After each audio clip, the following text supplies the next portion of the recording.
start a spreadsheet and list every person that you meet. Where the date you met them, what did you talk about, and whatever contact information that you have, including your professors. And you Mhm. at the end of 4 years, you're gonna be like, "Oh my gosh, look at this very valuable piece of data, pieces of data that I have of all these really interesting people that I've met." Hey there, I'm Steve Loflin, and welcome back to Scholar Scoop. I'm talking today with someone who has spent her career helping students get ahead. My guest is Jill Mitchell. She's an accounting professor at the University of Virginia, an award-winning teacher, and a former textbook author. Jill's path to where she is today wasn't a straight line, though. She actually started out as a dancer before moving into business and eventually realizing that teaching was her real calling. Jill shares some great advice that any student can use, like the best ways to connect with professors, how to ask for recommendation letters, why office hours are such a big deal, and how professionalism and gratitude leave a lasting impression. We also discuss AI, specifically why human skills like judgment and communication matter more now than ever. If you're a student trying to get through college or a parent supporting one, there's a lot of wisdom here that you can use right away. So now, let's get some Scholar Scoop from Jill. Hey there, Jill. Thank you so much for joining me for a little bit of Scholar Scoop. I am so honored to be here, no pun intended, but thank you, Steve. This is going to be so much fun. Well, when I first started having the conversations about like doing a Scholar Scoop, type format, there was like a short list of people that I had that came first right to the top of my mind. And you were like right on that list because I feel like there's so many things that I have observed and just loved about you for so many years now. And I know how busy you are. So thank you for Mhm. finally making my short list become a reality and spending some time here. It's really great. Well, I've been really blessed in my career in higher ed, especially with some really great work husbands, I like to call them. But the people that, the colleagues that I've just developed really deep relationships with professionally and then personally. And although you and I have never officially worked together, Right. we've done a lot of work together. And you are definitely in my favorite work husbands list. So. Oh, gosh, that makes my whole day, maybe my month or my year. I don't know. That's great. So I'm happy to be your work husband or kind of relatively working together Right. on some great Yes. things occasionally. Great things. Yeah. Um, but I know like there's what I was thinking ahead about this, and I think there's so many avenues that we could go down with so much great insight that can help students or family members or others think about, the college career life. I feel like you've done such a good job with all of those. But I was thinking one place to start was the fact that you are a professor and you teach accounting. And I I look at professors. I was a business major, so obviously I took accounting, just the minimal that I had to have to get to my marketing degree. But All right. I just remember, you know, when I think about accounting professors, I oftentimes, wouldn't immediately think of the way that you tackle being an accounting professor. And I've been on a Mhm. couple of campuses with you, and I see how students respond to you when you're walking across campus. I was recently, when we were together not that long ago at Mhm. the University of Virginia, which is where you are Mhm. now. I just loved when you were giving me a tour and like all of the students who went out of their way to make sure to say hi to you, or the students that you made, the effort to get to them to say hi to. Oh, yeah. And I'm just curious, like, what is it that made you become this professor that you are today? And I think you've even been awarded, like faculty of the year and those types of things, right? Yeah. Yes. Yes. It's so awesome. I mean, and I don't know if you can see yourself in those moments, but it's something to observe and be in awe about because it's just a All right. great thing to kind of see how students respond to you. So talk a little Oh, bit about that. Like, what yeah. Yeah. made you that type of professor? Well, it's interesting. I don't think I realized it till later early in my career, but after my professional career as an accountant, that teaching is what I really wanted to do. But when you start to reflect on your career, you realize maybe that was there all along. And people you get advice from people that say do what you love, and I think I've always loved teaching. I mean, when I was a Mhm. little girl, I asked my parents to get a chalkboard for my playroom, and I Oh, would come home from school and I would teach my dog what I learned in school today. Well, then later on, when I went to study instructional design, I learned that one of the best ways to learn is to teach. So I was already kind of doing that without even knowing it back when I was a little girl. And then, I grew up, was a ballerina, mhm. danced my entire life, went to Georgia, University of Georgia as a dance major, and thought that there might, I never really thought about being a teacher. It was more about becoming a professional dancer. And then injury happened. So that ended that Mm, career and I got into business. At the time, management information systems was like the hot major. So that's what I decided to do. And while I was an MIS major, there was an opportunity to be a TA.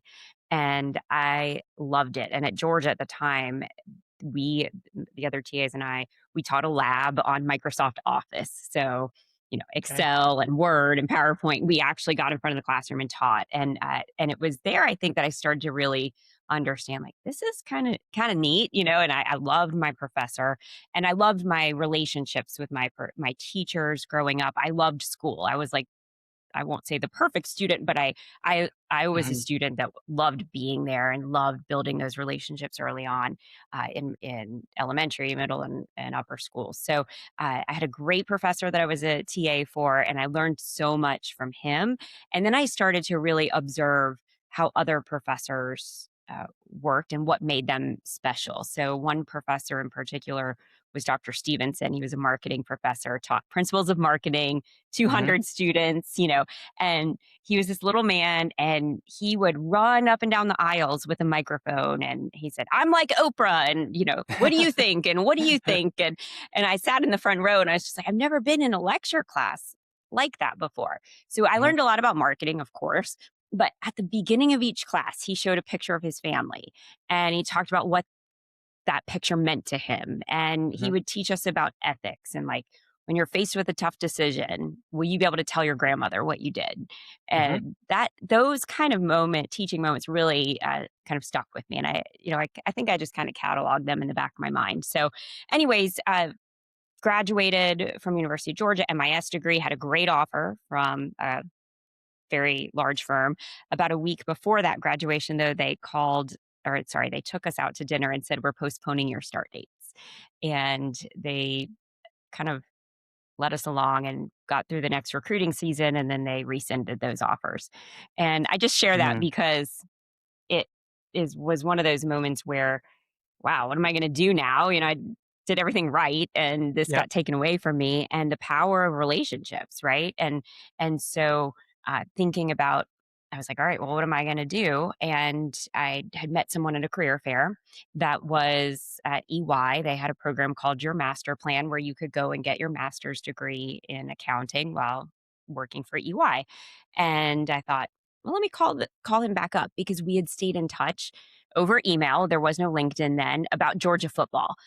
yep, It was very innocent. It wasn't because I was like, I don't want to be an accountant, but what a cool program. And we stayed in touch, but we talked about Georgia football. And I was able to get an interview, and that's how I actually got into accounting. So again, not being a teacher at all. right, And while I was in the Your Master Plan program at the University of Virginia, at my school where I teach now, McIntyre School of Commerce, next summer after I graduated, the professor invited me back to be a TA. And mhm, so again, there were all these kind of touch points along the way. And she was an incredible professor. She taught business advising and communications. I even went back to her slide decks this spring when I was teaching auditing and pulled some of that out, about how to be a best in class advisor, how to become a trusted advisor to your clients. Technical content was important, but the way she taught that helped me build trusted relationships with my clients when I was at EY. And that was something I definitely want to pass on to my students. So, anyways, that's how I got into accounting, kind of a Yep. roundabout way. Should have listened to my accounting professor who wanted me to study it from the beginning. Things might have been a little bit easier, but Right, right. it was all these people that I really respected, and I realized, wow, they were teachers. And so when I was at EY, I helped. I was out of their Miami office. I helped with recruiting, and then I got to engage with students in that, and I ended up being like, these are some of my favorite, extracurricular activities. Were doing the recruiting events. So I think along the way, I saw all of that. Fast forward, my husband was in the Coast Guard. We got stationed in DC. Our son was born in Miami right before. So it was a good time to leave accounting, I felt like, to be a stay at home mom. Mhm.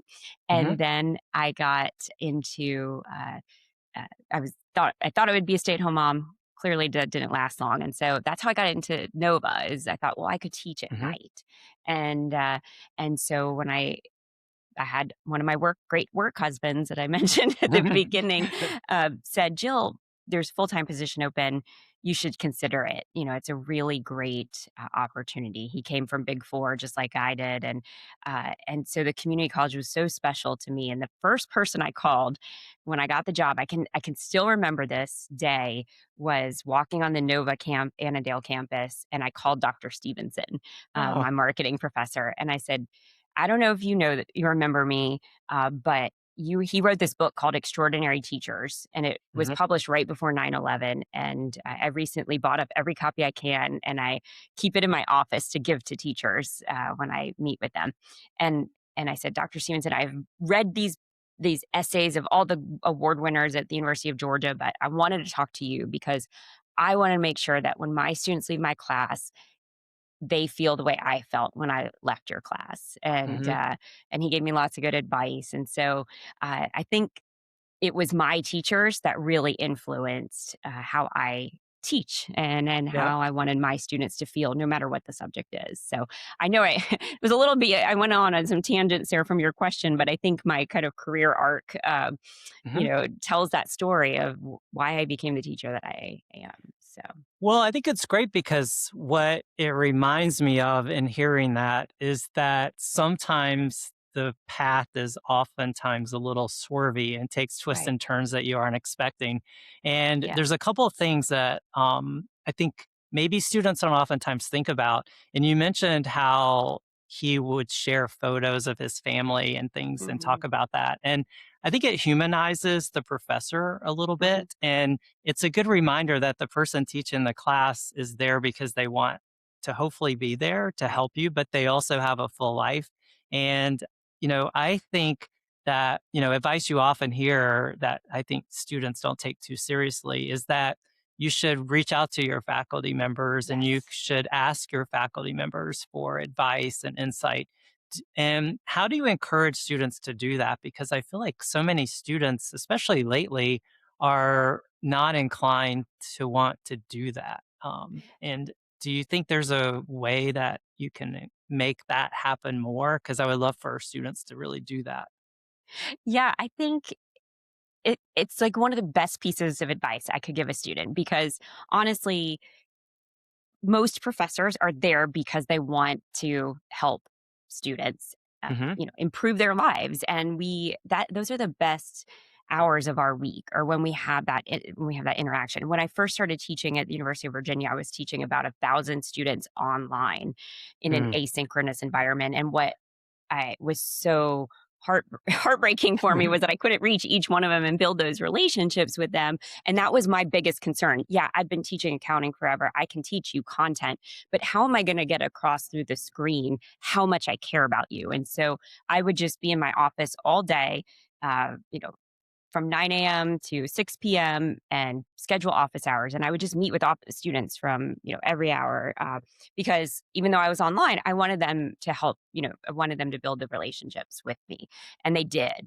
I would encourage students to meet with their professors the first or second week of the semester. And you're not going for help, you are going to build the foundation of that relationship. And I will tell you, as a mother of a college student, Hmm. and maybe this is my helicopter parent moment, but I told my son, I don't care what you do. I'm not going to help you with your classes or whatever, but look, I kind of know what I'm doing here. Um, Go Right. meet your professors, and I want you to report back to me and tell me that you met with them.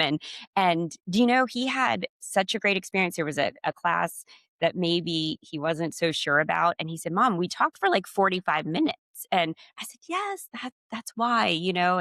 And so if you and we all get busy. The students' schedules are so busy. They have so many responsibilities. But if you can carve out, like, put your teacher's office hours on your Google Calendar, whatever you're doing, Mhm. and make it a point in those first 2 weeks, I guarantee that professor is going to remember you and be able to support you even more, whether it's helping in the course or down the road when we go to write a recommendation letter for you. We're going to be like, this student came and met me the first week of class. And I Mhm. put that in every recommendation letter I write, of how often they came and about that relationship. So if they can have even if it's in a subject that they're not, it's an elective or something like that, uh, you just never know that where that relationship might go and who that professor might be able to support, introduce you to. So I would say do it for meet with every professor at the very beginning. Well, if you think about it, like if you start your first year, which since we're talking about the University of Yeah. Virginia, we'll take that first. Okay. You're a first year student. Yes. So you're going to go through 4 years, and the number of professors that you have from your first, semester till the end of college, it Right. adds up. Right. Cumulatively, you will have had the chance to meet a lot of faculty members, Yes. and I think you said it really well earlier that, relationships really matter and building your network is important because you don't know when you're going to have to sort of rely back on someone to potentially Right. help you with something. And so if you just think about that, like you can build a battery of folks that you have Absolutely. relationships with that way. And you know, I think Harrison's lucky to have you as that support person, and I know, not every college student or not most college students have a parent that actually can give really good advice. But I think on the flip side of all that too, it's like, well, not necessarily the flip side, but it goes back to Yeah. one other thing that you said that I think probably is useful too when you're giving out advice to Harrison or to other students is like the job that you were offered was actually rescinded. And Right. um and so I think about that particularly when the economy's not great and people Yep. are doing things, and they think that they're all set and they're not set. Um Yep. when that happens, I'm sure it's easy to become angry or Yep. to kind of even be victimized a little bit by Yeah. this. But how did you turn that into such a positive thing? Or it sounds Sure. positive now. Maybe it's a lot of time and distance between that moment and now. But I think it's Yeah. definitely something that happens. You hear about it happening, it Yeah. seems more and more. And some of it Yeah. might be economy, or now you hear about AI, which I think we should talk Right. about for a minute. Yes. Yes, we can But definitely talk about that. but definitely what was that? How do you not make yourself feel like you're a victim when something like that happens? Sure. No, it's a great question. But before one thing, I just don't want to forget this because when you mentioned meeting so many professors, Mhm, along your 4-year or plus journey is a piece of advice. And this is not just for your professors that I would give first years or wherever you are in your education journey is start a spreadsheet and list every person that you meet.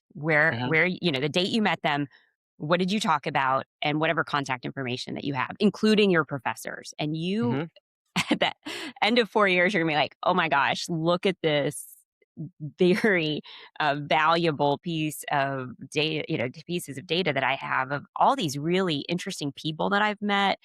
Because I've met so many people, and you can kinda do this on LinkedIn, but, you connect with someone on LinkedIn, and then you don't really remember, did I meet them at a right, conference or how did I meet them? So, anyways, that would just be a piece of advice. If I could go back and do everything all over again, every business person I met sitting next to on an airplane, mhm. have that spreadsheet on your phone, however you keep it, to build those relationships and that network. So I just didn't want to forget about that. But back to oh, go ahead. Sorry. No, I was saying, Uh, but that's also probably partially useful if something happens you didn't expect, and now Right. you're thrown into a tizzy. Oh, I have this spreadsheet. Let me see who might be Who able to right. help. Yeah. Well, I even kind of go through that when students ask me for introductions and I go through LinkedIn and did I have this student and where do they work now? But again, that spreadsheet can be really helpful. So, uh, yeah, when it happened to me, I am a person that I always try to find the positive in something, and Mhm. I I had students this year, in fact, have their job offers not officially rescinded, but a practice at a firm shut down, and then they had to really pivot and shift. And so they came to me, and it's funny again as you reflect when you're old like us, right? You Mhm. reflect and you're like, wow, Wow. that moment. I know, not you. You're No. timeless. Uh, but you reflect back and you say, wow, that moment, right? That disappointment had to happen for this next opportunity Mhm. to open up. And and I tell my students exactly that. I'm like, it sucks in that moment. You do feel Mhm. bad about it. You didn't do anything. It was taken from you. And yeah, you can feel like a victim. But I said, please, you just have to think about how this has to happen for the next opportunity for you and where you're actually meant to be. And I will tell you, so many of my students this year that were impacted by that particular situation already came to me with such a positive mindset. I was so Mhm. proud of them. I said, "I'm mad about this."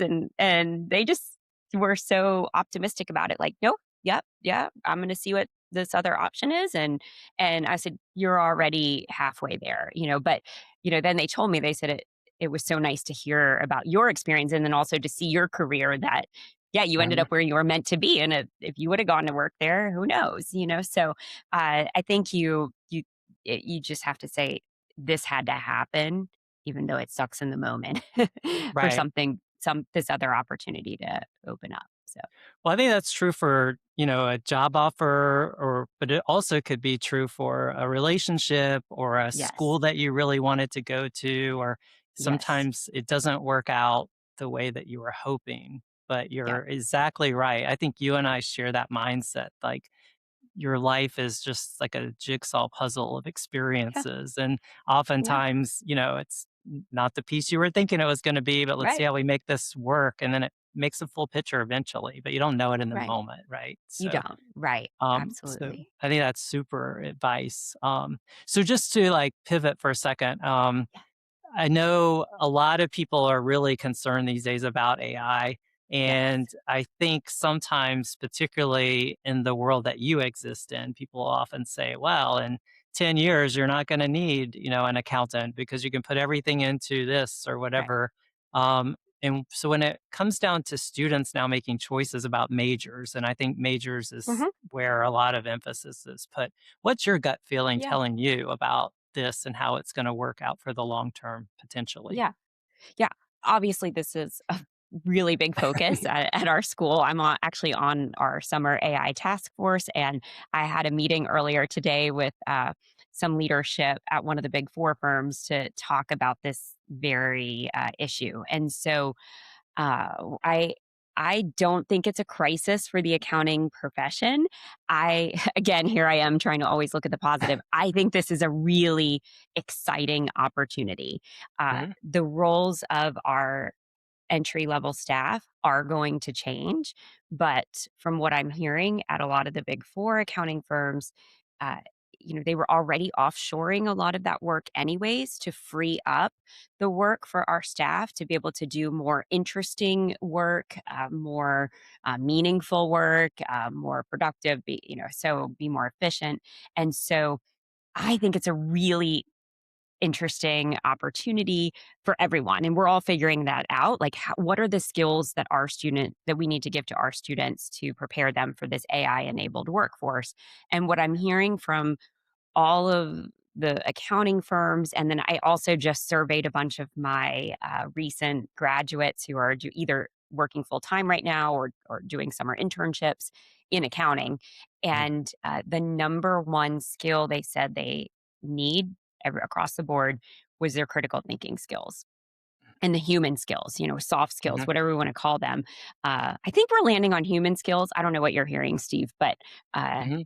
I hear I've heard human that a lot skills late more. I've heard human Yep, skills a lot lately, so it seems yep, to be making its way into right. the Because way that's to the frame one it. thing, right, that AI is not going to be able to take away.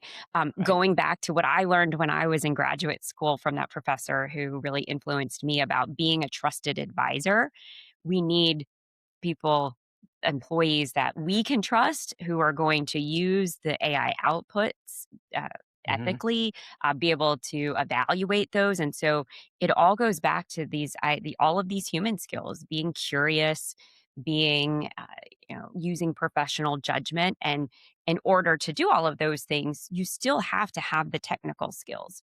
So they say the technical skills are the table stakes, right? Like we still have to teach those because the students have to know the foundations to understand what the output is and if they can rely on that output or not. mhm. So uh, I I think it's a really interesting opportunity for students in accounting. I think accounting is addressing this already. I think maybe there's some other areas of business that are like, oh, AI can't touch us. We know it's going to touch us, and I think we're preparing accordingly. And again, for me, it's all about teaching my students those human skills, the critical thinking skills, the communication skills that, their technical knowledge is going to get them in the door, but it's the trust that they're going to build as an advisor to their client that's going to keep them there. And AI, I don't think can do that.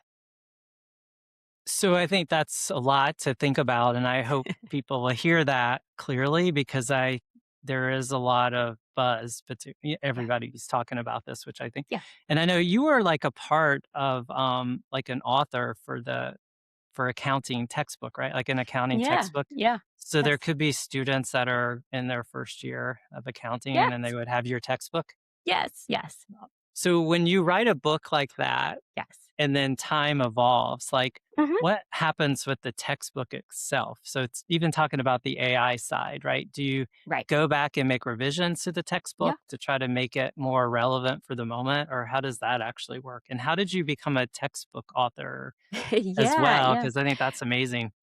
Well, it's interesting. I read this quote and it summarized my career perfectly. It says, "Don't waste your time chasing butterflies. Tend to your garden and the butterflies will come." So it doesn't mean, That's I tell great. that to students all the time. I say, it doesn't mean, I'm not saying don't set goals for yourself, but I never set a goal. Obviously, I never set a goal to become a professor. I never Hmm. set a goal to become a textbook author. What I did do is no matter what job I had, I made sure I was doing the best I possibly could at that job. And so I think as people noticed my work in the classroom, that's when publishers started kind of approaching me about these opportunities. And so, again, I never sought it out. I never said I want to write textbooks.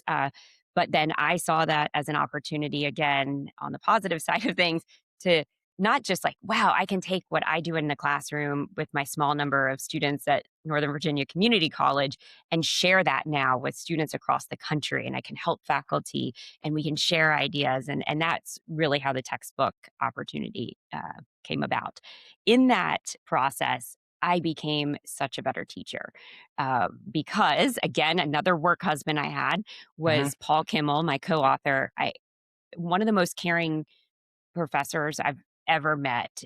It was never about just writing content. It was always about how can we present this in a way that's best for the student? Hmm. Never about making life easier for faculty members, always student centered. And I learned so much from him in that process. So that's kind of how I became a textbook author. I I'm no longer working on textbooks, but admire those who are. Yep. um, Yep. but and this is my personal opinion. I no longer am an author for Wiley, but I think that publishing has to change. Hmm. I think the model has to change. I think that publishers are going to have to think of a way to share their content that we can purchase it or license it somehow and then use it. Instructors can use it, students can use it in AI however they need. Hmm. So all I need now because of AI as an instructor is the content, right? I just Hmm. need that book. I don't need the learning management systems anymore that the publishers offer me. I'm using them, but I don't really need them because I can do so much with AI. I can Yeah. create my own interactive assignments, do them the way I want to be student centered. I can make them UVA focused, which I'm working on. I do vibe coding. And Mhm. then what's more important in the age of AI is that we teach students how to learn. And Mhm. so my co instructor, one of my other wonderful work husbands, Roger Martin, and I co teach the foundations of financial accounting for our newly admitted second years into the McIntyre School. And we think really deeply about how are we using AI, like a tool like Notebook LM. If anyone's Mhm. listening that hasn't experienced that yet, definitely hop in there. But Right. you can take, if you have access and permission to use content, you can put that into Notebook LM or maybe your own walled off garden, walls, Right. AI that your school might offer you, uh, and learn how you want to learn, and be more effective than just, oh, this is an end of chapter exercise that some author wrote 10 years ago, to your point. Mhm. So I think publishing has to change. And Mhm. I think it just going to have to adapt because we can just do so much more with AI. And as an instructional Yep. designer, it is so cool because there's so many things I've wanted to do for so many years, but I didn't necessarily have the time or resource or coding skills to create an immersive learning experience for my students. And now I can. And it's very cool. And I think the students are on the beneficiary side of that because Yes. now they probably see you as being innovative and forward thinking and using tools of the moment to actually help them. And I think it Right. builds confidence, right, about the classroom experience when the person in the front of the room is actually taking advantage of all of these resources and not actually afraid of it or trying to minimize it. Right. And Right. Yeah, we at least in my classrooms, I don't shy away from AI at all. Like it's just a mindset shift. There's a great book I would recommend by David Wood. He's an accounting professor out of BYU. We had him speak with our faculty at UVA in the spring. I've been on panels with him doing some really great work. And it's just a mindset shift that you're first whenever I have an idea of what I want to do in the classroom, how can I incorporate AI? Or mhm, how am I going to use AI to help me deliver that or create that experience? And then how can I teach my students that? And so mhm, that's really, and then it's interesting just the timing of this. Just this week, I'm reading these surveys I'm getting back from, one of the questions is something to the effect of, did you get what you needed with AI while you were here? And they are saying that, understanding how specific you might need to be in a prompt, they didn't really mhm, learn that very well. And when they're using, for example, firms' tools, because you're dealing with sensitive financial information, so you just obviously can't go out to Claude or ChatGPT, you have to be even more specific in that. And so, again, we try to teach our students that AI is their thought partner and their mhm, learning partner.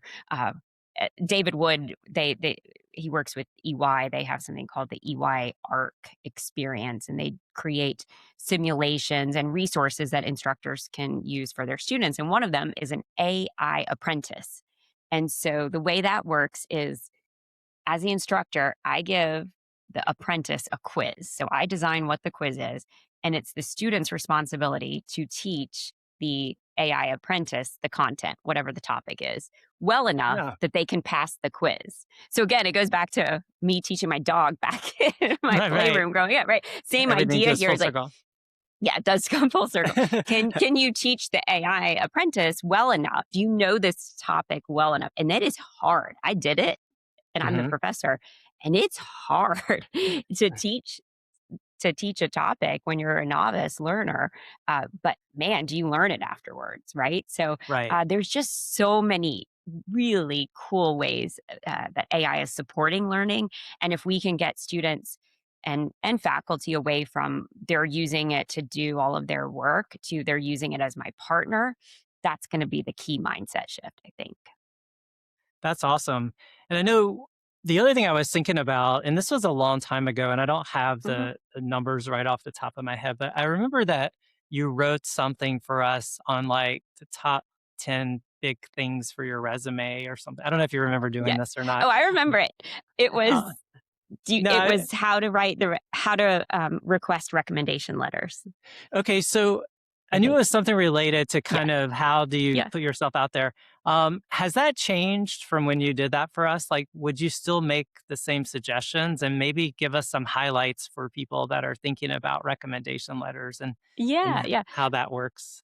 You know, it hasn't changed. Because as we were kind of preparing for this conversation, I just did this like memory, I went back in all my memories of everything NSCS from my Stay Nerdy uh, Oh, I see that award back that there. I, yes, and which is very heavy. I carried it from my work office to my home office here, and it's It, very solid.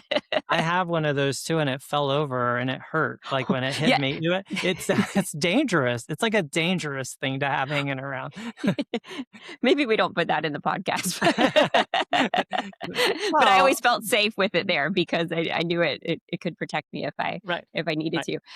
But anyways, in my trip down memory lane of all my incredible experiences with NSCS and looking at photos and things, I pulled up this website, which I actually still, it was your Talk Nerdy to Me Mhm. blog, and I still link it on my website. I updated a few things, but these were the top things. So build relationships with your professors. I just pulled it up right now, Oh, great. um, and so we talked about that, right? Act professionally in classes. So when you're teaching either a small class or a large class, you observe, how students are behaving in your class. And if they always come late, not the occasional lateness, but if they always come late, right? If a student isn't interacting at all, right? Um, we're going to remember that. And so when Mhm. you need our help, like it's a little bit harder for us to write that in a letter. Of how you behaved, in the class. And if it's an online class, it's even your online behavior. How did you communicate in emails? And so, again, those professionalism skills really come into play. So that was it. That was number two. Number three was make your request at least 2 weeks in advance. Um, Okay. I know things come up, and I am a professor who will always say yes when I can. So even if the deadline's tomorrow, I say if I can do it, I will. Mhm. But being respectful of your professor's times is a good skill to learn in the professional environment. Like I mentioned, I've been interviewing professionals from Big Four over the past few weeks, and that's one thing that's come up is that uh, their more recent hires aren't always respectful of others' work and time. So, for example, you don't go to your senior manager and ask them a million questions, 10 times a day. Summarize those questions, get on their calendar and go to help. They want you to ask the questions, but Mhm. how do we do that in a professional way? So that's kind of the same thing. And the students can practice that in college, right?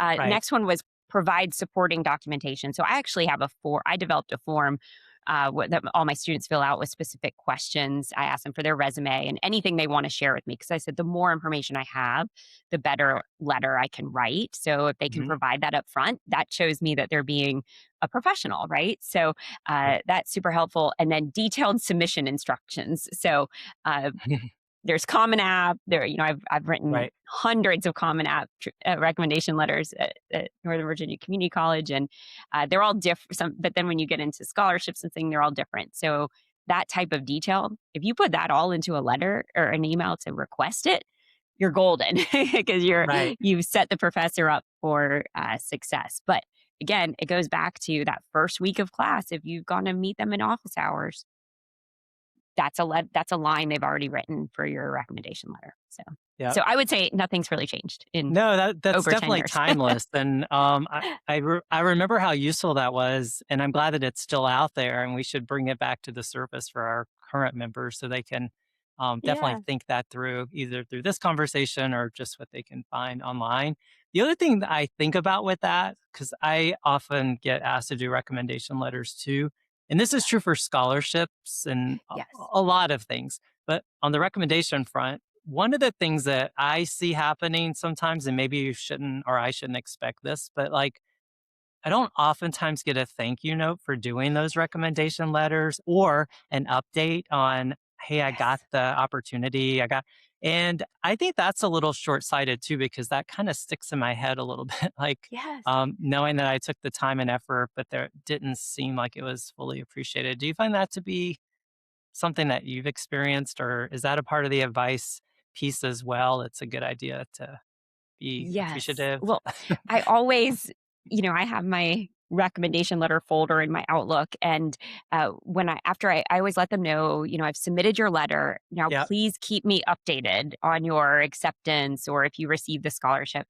And I would say the majority do, um, Hmm. but they should put that on their calendar, right? When they Right. know when that acceptance is coming, that don't forget to thank your, professor because it really does mean a lot to us because we put a lot of time into it, and we want to know, like, we're so Hmm. curious about how you're doing. So that and then, oh my goodness, thank you notes. Like, Hmm. such a way to differentiate yourself. I know I'm pretty traditional and old-fashioned, and, uh, I think students can distinguish themselves from their classmates very easily by writing a handwritten thank you note to anyone that's helped you along the way. So certainly if they've written a recommendation letter for you, Yep. but along, just again, I'll have to go back to one of my work husbands, Roger Martin here at UVA, model professor. uh, in terms of professionalism and being genuine and sincere. I got a thank you note from him. Like we work together every day. We're on teams or, Uh-huh. we teach classes together. I literally got a thank you note from him in the mail. He was transitioning from more of an administrative role back to teaching and thanking me. What did I do? Like, but what a Right. treasure that was in my mailbox, and Yep. uh, gosh, you can make such a difference that way. After an interview. Yep. Yes, of course, send the email, "Thank you," but gosh, that handwritten thank you note, such a distinguishing, characteristic for yourself, so I've heard that from recruiters too. Like mhm. they have two people they're trying to make a final decision Yeah, on, and that handwritten note that shows up thanking for the time, in the interview yeah. is sometimes something that's like, Sometimes, yeah, okay, that right. has differentiated you as a thoughtful person in some way. I think a lot of times I'm most I don't know, like sad about the fact we give a lot of scholarships and we sometimes, most of the time, never get a thank you for the scholarship or, and Right. I don't feel like it's up to, I don't think we have to, we should be telling people like, oh, here's your scholarship. Don't forget to thank us for that. Cause it's not the point Right, of the scholarship. You know what I mean? It's right, not, we're right. not doing it for the thank For you, but that, no, of course but not. I think, even like some $10,000 scholarships that we give, which I think is pretty Yeah. significant, Yes. we don't hear too much sometimes from the students, but we're glad we can provide that and we're glad that it's being helpful to their Right. experiences. But I just think thank you notes are definitely a kind of undervalued opportunity for connection and staying connected. Well, and I think it gets at a kind of even a bigger idea of just gratitude in business in general or Hmm. any discipline. But usually around Thanksgiving is a time where I talk about gratitude. There's a great Harvard article about it, about how that changes the relationships that you can have in business just by showing gratitude. And there's so many ways to do that. So I'm just thinking, like, from your scholarship recipient's perspective, just even going out and posting on LinkedIn, I was Hmm. able to do X because of this NSCS scholarship, or promoting it for other students to consider applying for the scholarships in the future, things like that. Um, when I received one of my teaching awards, it was a very significant award. It was just very humbling experience. But then I felt like this foundation, these people did this for me. I need to give back to the accounting education profession. I'm not just Hmm. going to take it and do it my things in my own class. Like I'm going to share even more broadly. Not that I wasn't sharing before, but it was kind of my way of being able to say thank you, following the No. handwritten note. Right. I think that's definitely also the way to think about it. What can I do to be helpful in some way? So I Right. think that's definitely something to think more about and encourage students to be thinking about these Yeah. things when they look for ways to stay ahead. I know like our time is running out, and I feel like there's so many things that I have here So that I many. want to chat with you about, but I just want to overemphasize how amazing it has been to have you as a part of my life experience. And I just remember when we first met, first because you said yes to the Yeah. opportunity to be an advisor for us. And I think you mentioned this in this conversation, but sometimes, you can only have great experiences when you say yes to opportunities, right? You Hmm. just don't know where it Yep. might take you. But I'm so glad that you said yes. And I know that's just a part of how you approach and tackle things.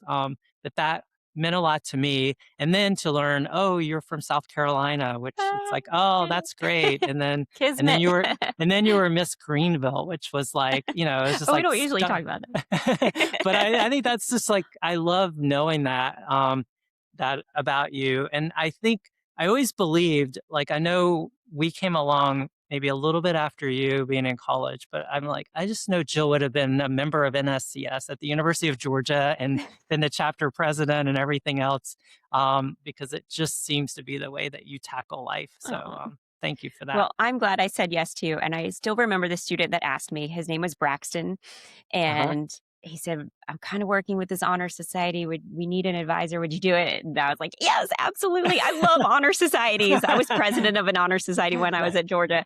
I love everything about them." And then when I got to meet you at Integrity Week at American Mhm. University and Yep. realized we were about both South Carolinians, I just really value our friendship through the years. And again, like I said, when I was taking a trip down memory lane, looking at the Nova's Facebook page for NSCS, Mhm. I saw you and I there at induction ceremonies and things. And then, they kept posting. And then it was like I got choked up because I thought, wow, all of these students benefited because that one student, asked an advisor, he thought to have this chapter, thought to ask an advisor. And I'm not the founding advisor. There was a professor before me that helped out, but Right. I helped kind of carry it. And like I think you said this in one of your other podcasts that sometimes in higher ed people say no, or Mhm.